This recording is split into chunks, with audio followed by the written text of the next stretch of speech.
আজ আমি আরও একটা নতুন ভিডিও নিয়ে চলে এসেছি। আজকে আমি বানাবো চিকেন কদম রেসিপি। চলুন তাহলে দেখে নেওয়া যাক কীভাবে আমি এই রেসিপিটা বানাই।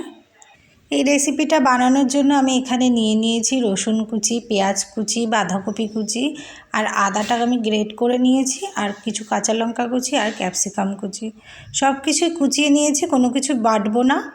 আর নিয়েছি ছোট এক বাটি বাসমতি রাইস। এই চালটাকে আমি 1 ঘন্টার জন্য ভিজিয়ে রাখবো। ভালো করে ধুয়ে নিয়ে চালটা ভেজাতে হবে। 1 ঘন্টা না হলেও অন্তত আধ ঘন্টা চালটাকে ভিজিয়ে রাখতেই হবে। 1 ঘন্টা পরে আমি চালটা জল ঝরিয়ে খুব ভালো করে ঝরিয়ে নিয়ে এইভাবে চালটাকে একটা পাত্রে মেলে দিয়েছি, যাতে জলটা ভালোভাবে শুকিয়ে যায়। এবার আমি একটা মিক্সিং বোলের মধ্যে নিয়েছি 150 গ্রাম মতো চিকেন কিমা। এই চিকেন কিমার মধ্যে কোনো হাড় থাকলে হবে না। চিকেনের সলিড পিস নিয়ে ভালো করে ধুয়ে হালকা সেদ্ধ করে তারপর এটাকে কুচি করে মিক্সিতে পেস্ট করে নিতে হবে। এবার আমি মিক্সিং বোলের মধ্যে দিয়ে দিচ্ছি পেঁয়াজ কুচি, তারপর দিয়ে দিচ্ছি বাঁধাকপি কুচি, আর এবার দিয়ে দিচ্ছি রসুন কুচি। এবার দেব গ্রেট করা আদা, এবার দিয়ে দিলাম ক্যাপসিকাম কুচি, আর দিয়ে দিলাম কাঁচা লঙ্কা কুচি। এবার দিয়ে দিলাম বড় চামচের 1 চামচ কর্নফ্লাওয়ার, হাফ চামচ মতো গোলমরিচ গুঁড়ো আর হাফ চামচ মতো ভিনিগার, আর দিয়ে দিচ্ছি 1-1.5 চামচ সস। এবার দিয়ে দিচ্ছি স্বাদ মতো নুন,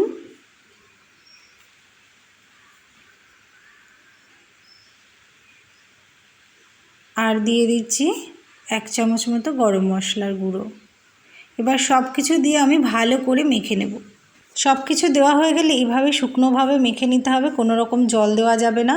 যে চালটায় আমি জল ছড়িয়ে রেখেছিলাম, এবার ওই চালটা আমি হাফ চামচ মতো নুন মাখিয়ে নিচ্ছি। এখন যদি নুনটা না মাখায় তাহলে চিকেন কদমের ভাতগুলো খেতে একদমই ভালো লাগবে না। আর হ্যাঁ, আপনারা যদি কেউ ধনেপাতা খেতে ভালোবাসেন তাহলে এর মধ্যে ধনেপাতাটাও অ্যাড করতে পারেন। এবার আমি এই চিকেন কিমাটাকে ছোট ছোট বলের আকারে বানিয়ে নেব।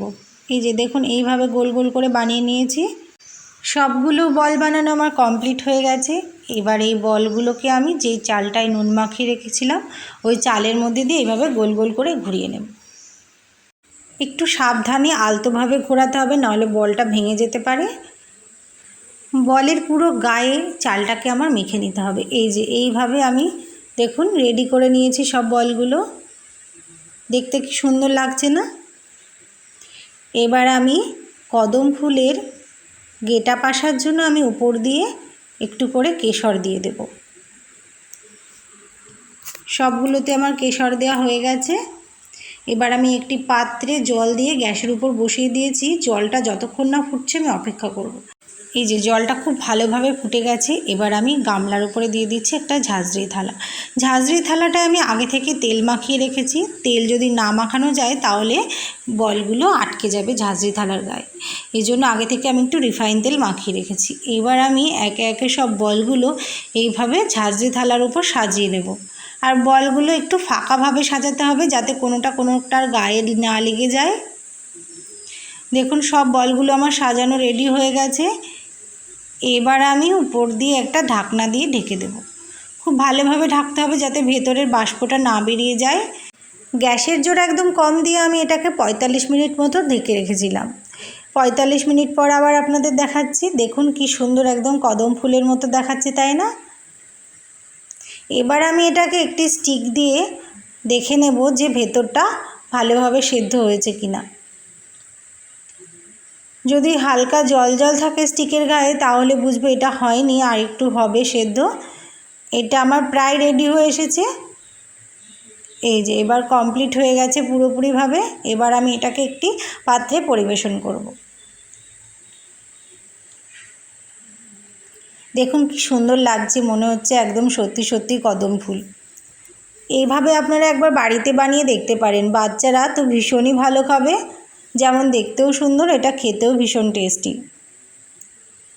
আজকের আমার এই চিকেন কদম রেসিপিটা যদি আপনাদের ভালো লেগে থাকে তাহলে প্লিজ একটা লাইক কমেন্ট শেয়ার করে দেবেন। আর হ্যাঁ, এই রেসিপিটা কে কে বাড়িতে বানিয়ে খেয়েছেন বা ট্রাই করেছেন অবশ্যই আমাকে কমেন্ট করে জানাবেন। এতক্ষণ ভিডিওটা ধৈর্য ধরে দেখে সাথে থাকার জন্য অসংখ্য ধন্যবাদ।